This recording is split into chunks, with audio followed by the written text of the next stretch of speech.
अस्सलामु अलैकुम वरहमतुल्लाहि वबरकातुहू। रमज़ान का महीना आ गया और बहुत सारे लोग रोज़ा रख रहे हैं, लेकिन रोज़ा रखने के साथ साथ हमें अब ये परखने की ज़रूरत है कि हमारा रोज़ा काबिल क़बूल है या नहीं, हम अपने मकसद में कामयाब हो रहे हैं या नहीं हो रहे हैं। आज हम इस पर गौर व फ़िक्र करने की कोशिश करेंगे और ये हमारे लिए बहुत ज़रूरी भी है, क्योंकि हो सकता है अगले साल हमें ये महीना मिले ना मिले। बहुत सारे लोग पिछले रमज़ान में हमारे साथ थे, लेकिन इस साल वो हमारे साथ रमज़ान में नहीं हैं। तो इसलिए बेहतर ये होगा कि हम अभी से इस बात की कोशिश कर लें कि हमारा ये महीना बेकार ना जाने पाए। इसके लिए हमें ये जानने की ज़रूरत है कि आखिर क्या कंडीशन है, क्या शर्त हैं या क्या चीज़ें हैं जिनको हमें जतन करनी होगी, माननी होगी। नाज़रीन, रोज़ा रखने वाले दो तरह के लोग होते हैं। एक वो लोग हैं जो दिन गिनते रहते हैं और सोचते हैं अभी 20 दिन बचे हैं, अभी 15 दिन है, अभी इतने दिन हैं, यानी उनको रोज़ा रखना बोझ महसूस होता है और वो इंतज़ार में है कि कब ख़त्म हो। और दूसरे तरह के लोग वो होते हैं जो ये सोचते हैं कि अब 15 ही दिन बचा है, 10 दिन ही बचा है। उनको अफसोस होता है कि अभी ये रमज़ान का महीना चला जाएगा और नेकियों का, बरकतों का महीना फिर हमें मिले ना मिले, इसकी फ़िक्र में लगे रहते हैं। तो ये जो दूसरी तरह के लोग हैं जिनको एक एक दिन जाने का अफसोस होता है, गोया वो अपने दिल की राज़ी खुशी से रोज़ा रख रहे हैं, यानी उनको रोज़ा रखना अच्छा लगता है, अल्लाह रब्बुल इज़्ज़त ने हुक्म दिया है, इस वजह से रोज़ा रख रहे हैं। और एक तरह के लोग जो वो हैं जो इंतज़ार करते हैं कि कब ख़त्म हो, उनको गोया रोज़ा एक बोझ महसूस होता है। तो अगर हम रोज़े को बोझ समझते हुए रख रहे हैं, रोज़ा हमें बोझ लग रहा है, तो फिर रोज़े का सवाब हमें मिलने वाला नहीं है या रोज़े का पूरा फ़ायदा हमें मिलने वाला नहीं है। लेकिन अगर हम रोज़े को अपने दिल की राज़ी खुशी से रख रहे हैं, अल्लाह की एक नेमत, अल्लाह का एक आता समझ करके रख रहे हैं, तो फिर हमें रोज़े का पूरा सवाब मिलने वाला है। क्योंकि रसूलुल्लाह सल्लल्लाहु अलैहि वसल्लम ने फरमाया कि मन साम रमज़ान ईमाना व इहतिसाबन गुफ़िर लहु मा तक़द्दम मिन ज़ंब, जिसने रमज़ान के रोज़े रखे ईमान की हालत में और एहतिसाब नफ्स के साथ, तो उसके पिछले तमाम गुनाह माफ़ कर दिए जाते हैं। एहतिसाब नफ्स इसी बात को कहते हैं कि आदमी अल्लाह को राज़ी करने, नेकियां कमाने की नीयत से रोज़ा रखे और दिल की राज़ी खुशी से रोज़ा रखे, उसका दिल मुतमईन हो और रोज़े को बोझ न समझता हो। क्योंकि रोज़ा हमारे आमाल के ज़रिए से, हमारे गुफ्तार के ज़रिए से, बातों के ज़रिए से, लड़ाई झगड़े के ज़रिए से, गाली गलौज करने की वजह से रोज़ा ख़राब हो जाता है और इसका सवाब नहीं मिलता। लेकिन जो आदमी दिल की राज़ी खुशी से रोज़ा रखेगा, जो आदमी रोज़ा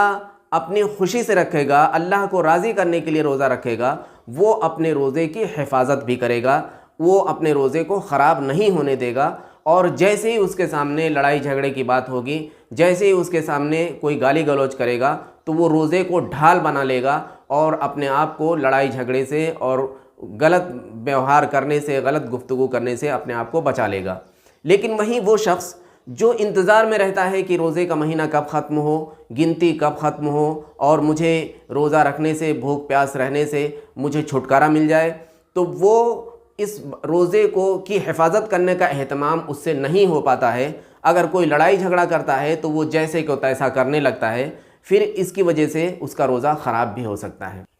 अब सवाल ये है कि रोज़ा हमारी पसंद बन जाए, रोज़े को हम राज़ी खुशी से, दिल की रज़ामंदी से रखने लगें, इसके लिए हमें क्या करना होगा। तो आइए रोज़े को हम समझें, रोज़े की हकीकत को हम जानें, ताकि जिस चीज़ की हकीकत को हम जानते हैं, जिस चीज़ में हम अपना फ़ायदा देखते हैं, उसी को हम पसंद करते हैं और उसी के लिए हम अपनी कुछ कुर्बानी भी देने के लिए तैयार हो जाते हैं। तो रोज़े में क्या फ़ायदा अल्लाह रब्बुल इज़्ज़त ने रखा है और रोज़े के ज़रिए से हमें क्या चाहा जा रहा है, इस पर हम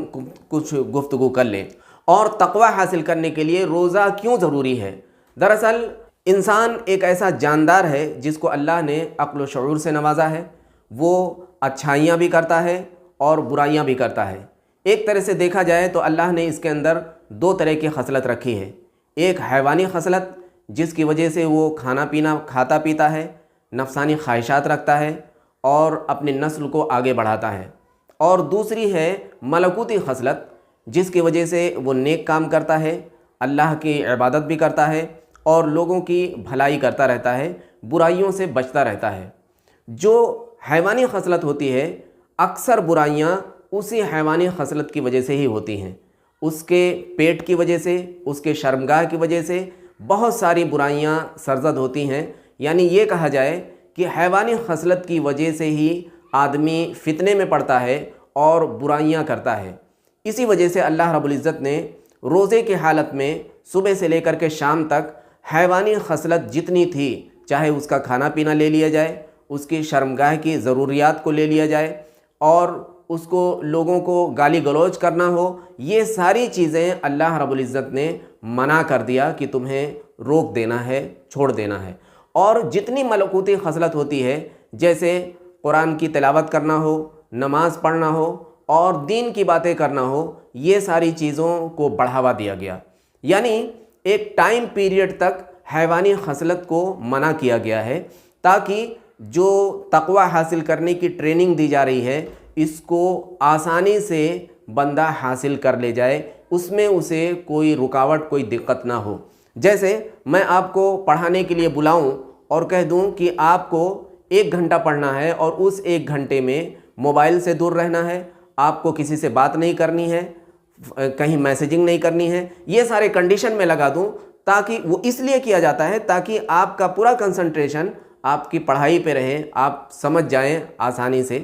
اسی لیے اللہ رب العزت نے یہ ایک طرح سے جو کھانا پینا ہمیں منع کیا گیا ہے اور نفسانی خواہشات کو پورا کرنے سے منع کیا گیا ہے، وہ اس لیے کہ ہم پوری طرح سے حیوانی خصلت کو چھوڑ کر کے ملکوتی خصلت پہ آ جائیں اور اس کی ٹریننگ ہو۔ اسی ملکوتی خصلت کی وجہ سے انسان نیک اعمال کرتا ہے، اسی ملکوتی خصلت کی وجہ سے ہی انسان برائیوں سے بچتا ہے اور برائی ہونے پر وہ توبہ استغفار کرتا ہے۔ اس 30 دن کی جو یہ ٹریننگ ہوتی ہے، اس میں یہ چاہا جاتا ہے کہ میرا بندہ ملکوتی خصلت کو اوپر لائے اور حیوانی خصلت کی وجہ سے فتنے میں نہ پڑے۔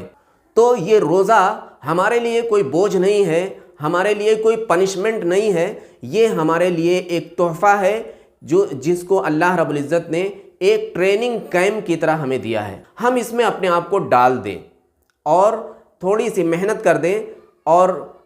پھر ہم دیکھیں گے کہ ہم بھی متقی بن کر کے نکلیں گے۔ اسی لیے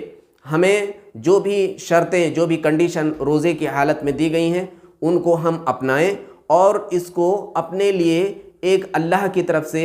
ایک کلاس سمجھیں، ٹریننگ کلاس سمجھیں، اور 30 دن کے کلاس میں انشاءاللہ ہمیں ہمارے اندر تبدیلی آئے گی ہی۔ انسان کی خاصیت ہوتی ہے کہ اگر 21 دن کسی ایک موڈ پہ اس کو رکھا جائے، کسی ایک کھانے پر اس کو رکھا جائے، کسی ایک چیز پر اس کو رکھا جائے، تو وہ اس کی لت پکڑ لیتا ہے، لت لگ جاتی ہے، عادت پڑ جاتی ہے۔ ہم 30 دن انسان حیوانی خصلت کو تج کر کے ملکوتی خصلت کو اپنائیں گے تو انشاءاللہ 30 دن کے بعد ہماری عادت ہو جائے گی برائیوں کو چھوڑنے کی، برائیوں پر نادم و شرمندہ ہونے کی، اور نیکیاں کرنے کی عادت ہو جائے گی، اور اللہ کی اور اس کے رسول کی اطاعت و فرمانبرداری کی عادت ہو جائے گی۔ اور اسی کا نام تقوی ہے، یہی ہمیں چاہا جا رہا ہے، اسی کی ٹریننگ دینے کے لیے یہ مہینہ ہے تاکہ ہمارا دل تقوی حاصل کرنے والا بن جائے۔